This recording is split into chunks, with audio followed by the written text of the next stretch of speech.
So today we are going to be at Orr's Family Farm. Come join in with the fun. So first we gathered some eggs from the Orr's Family Farm Easter egg hunt. And then we went to go play in the bubbles.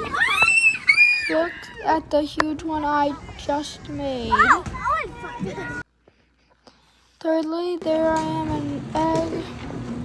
There I am doing paintball stuff. It's really fun. Then I went to go do some parkour. Then I went to go feed the goats. And then I went to go rock mining. It doesn't look like I'm really going rock mining, but that's the name that they call it when you're doing that. Then I went to go see the Easter Bunny, and that's the end of our trip.